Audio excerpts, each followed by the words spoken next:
Well, welcome, Hayley. It's great to see you this morning. Nice to see you too, Elle.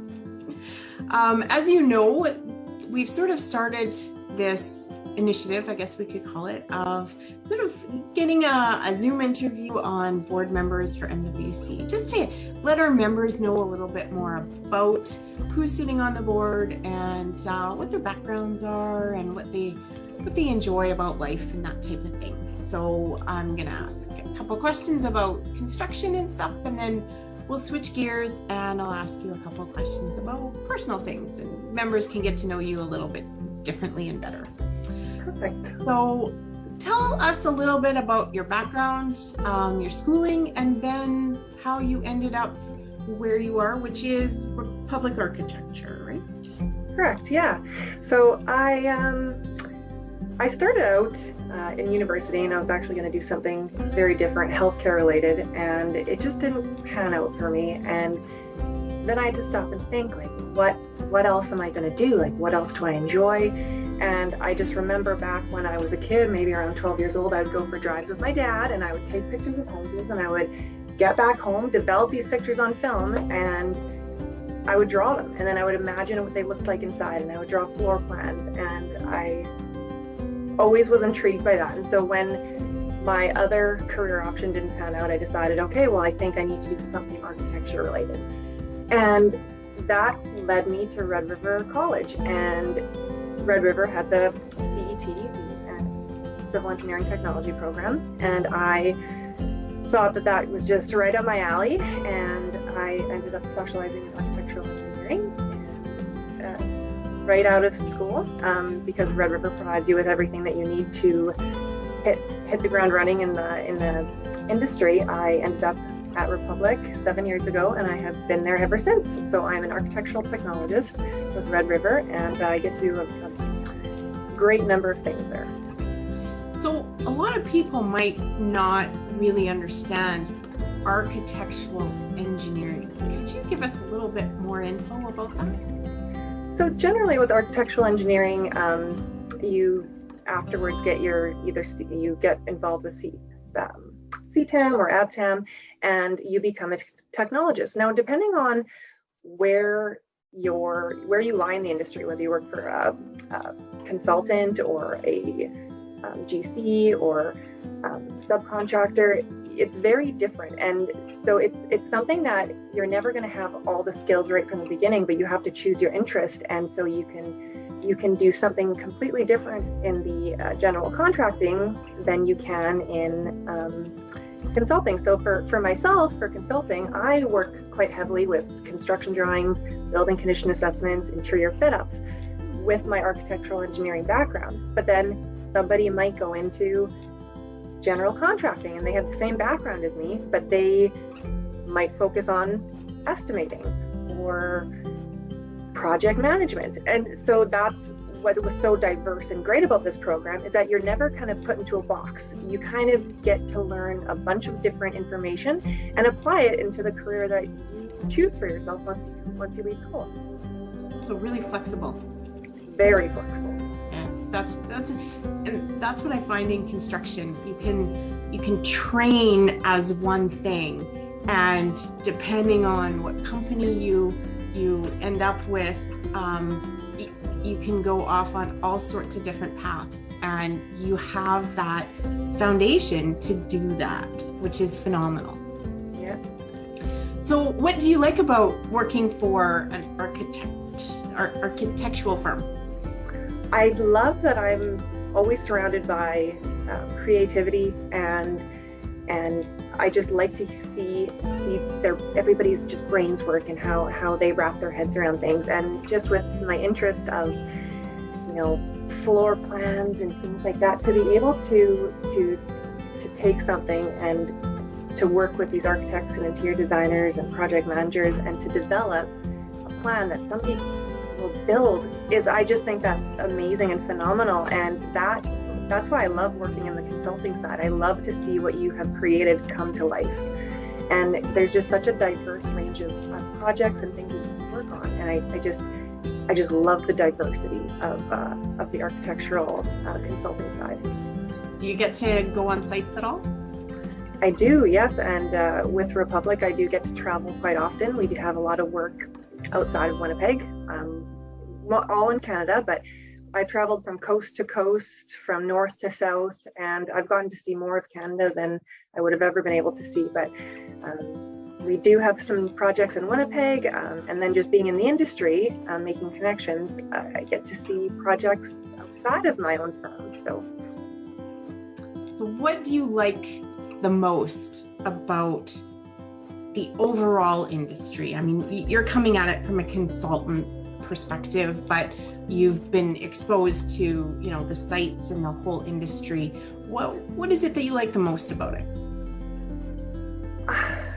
I like that the industry is always changing. To me, I love to learn, and I feel like if I had to do the same thing every day, that probably wouldn't be good for me. So I love that, whether it be just a different project or a different way of looking at things, I like that there's always something different out there and something to learn. And I love the camaraderie of the construction industry and everybody. Like, we're all there, we're all working together, whether you're on the consultant side, you're the client, you're the GC, you're all working together for a common goal.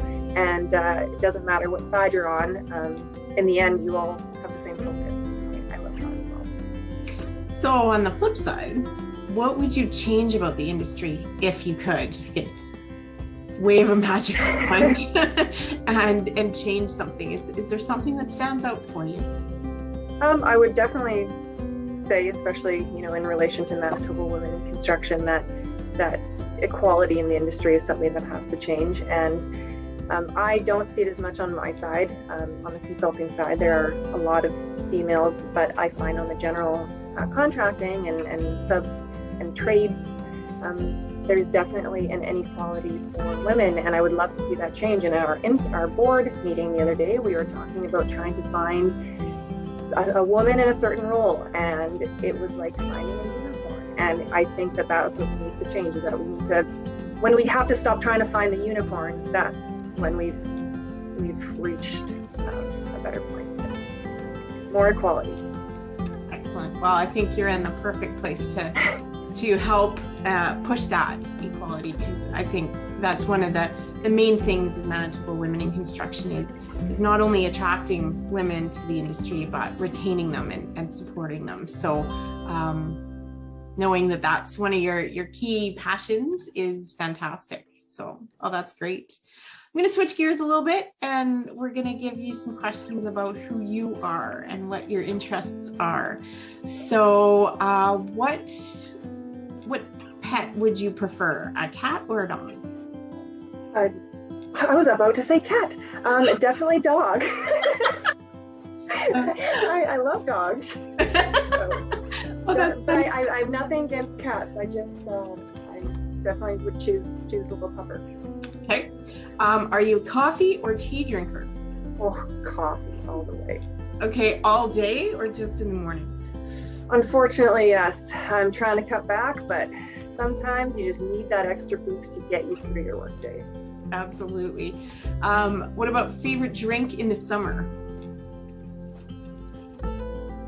Oh, you know, just an assortment of cocktails for sitting outside. I'm not going to be too picky.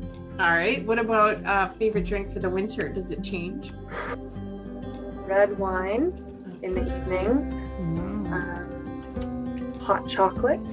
Okay. Those are some solid choices. Excellent. Good. What about favorite sport? Now, favorite sport to watch and then favorite sport to play? Well, to play, the only sport I can play is basketball. I've been playing since grade 7. This is the first year with COVID that I have not played, so I am missing it. I have been playing competitively for a long time, so definitely basketball. As for watching, I love watching hockey and football, but I'm a typical Winnipegger. If it's not the Jets or the Bombers, I'm not too interested. So right now it's busy sports season, so lots to watch. Awesome. Now what about vacations? Favorite vacation that you've ever had? I love to travel, so I find that every vacation that I go on becomes my new vacation, and I'm a creature of habit, so I like to do the things that I know and love. So to be able to expand my horizons and try places that I've never been before, they just become my new place. But if I was to pick, I would say New York is one of my favorite places. And a trip that I never thought I would love was Moab in Utah, in the Arches National Park, going jeeping. It was very unique and a very different trip. Oh, very cool. So it sounds like you've traveled quite a bit, but do you have a place that's on your bucket list that if you could jump on a plane tomorrow and take you there, where would it be? Just Europe in general. I want to go to Croatia. I would love to go to Santorini. I would love to go, Dubrovnik in Croatia.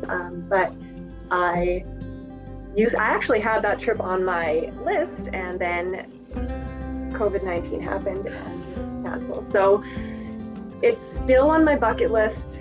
It's just going to be a little bit more in the future. Yeah, I think that's the case for a lot of people these days. So, yeah. So leading into that, COVID, isolation, Zoom, what have you learned about yourself during this sort of isolation time period? I don't think it's really good to be called resilient, because, that means you had to overcome something. But I think that was something that I found that, just with limited contact and having to change the way that you work, we've all become resilient. And I think that that's something that I found with it, and just to try to kind of get out of the slump of monotony every day. But as I said, it's not something that you want to learn about yourself, but you find your strengths, and that's something that I've learned over COVID. Awesome. That's great. Well, thank you very much, Hayley. It's been great talking with you, and I think the members will really enjoy getting to know you a little bit better. Well, thank you for sitting with me. It was a pleasure. Great. Have a good day. Thanks.